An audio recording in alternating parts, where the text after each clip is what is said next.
Britain's wave of violent crime is being driven by cocaine flooding into UK, leaked Home Office report reveals. An excess supply of cocaine is fueling the wave of violence and murders in the UK, a leaked Home Office report reveals. The government blames a bumper harvest season in Colombia on the surging levels of the class A drug in the UK and states they are certain that drugs are playing an important role in driving up homicide and it is highly likely to be affecting other serious crime too. Last night, London saw its 74th murder of the year when a 35-year-old man was fatally stabbed in a North London park. In March, London's murder rate was higher than New York for the first time. Tomorrow, London Mayor Sadiq Khan will meet Home Secretary Sadiq Javid for urgent talks to tackle the scourge of serious violence across Britain.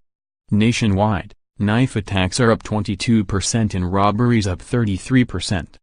Gangs are now leaving cities and forging new turf in villages and seaside towns, the report, written in March, says. The excess supply of cocaine and crack cocaine has also led to an increase in the county lines phenomenon, which sees urban dealers finding untapped rural towns to exploit. Dealers coming from London and other major cities are more violent and aggressive than locals who used to run markets. Despite the government claiming the problem is on the supply of cocaine, comparable countries aren't suffering a similar rise in violent crime. The UK has seen a 42% increase in positive tests for cocaine and a 28% increase in drug injectors, and 10% rise in violent crime in the last year. The number of moped-enabled crimes in London has increased more than 25-fold in the last 5 years, from fewer than 900 in 2012 to upwards of 23,000 in 2017. In February more than 250 knives and swords were seized across London in just 1 week and 283 people, many of them teenagers, were arrested for carrying them. In contrast, other European nations such as France, Germany, the Netherlands, Italy, Spain have all seen significant falls in crime. Earlier this week, Metropolitan Police Chief Cressida Dick told MPs that austerity was one of several reasons for a bloody wave of violence in London that has seen dozens of killings so far this year. Ms. Dick told the Home Affairs Committee today that reduced numbers of officers had definitely had an impact. A surge in cocaine sales, driven by middle-class users taking the drug at dinner parties, is another major factor, the Commissioner said.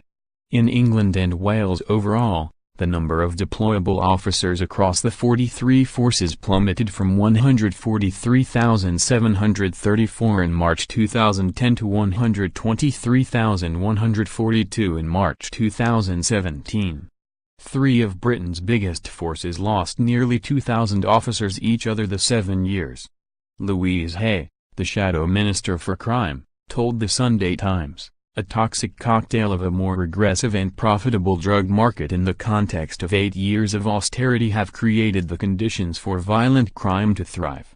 The government must invest in the police immediately to begin to undo some of the damage that taking 21,000 officers off our streets has done. Just this week, one of Britain's most loved stars, Michael McIntyre, was attacked by a man on a moped. The comedian, 42, who is worth £38 million, was waiting outside a school in North London when a gang of masked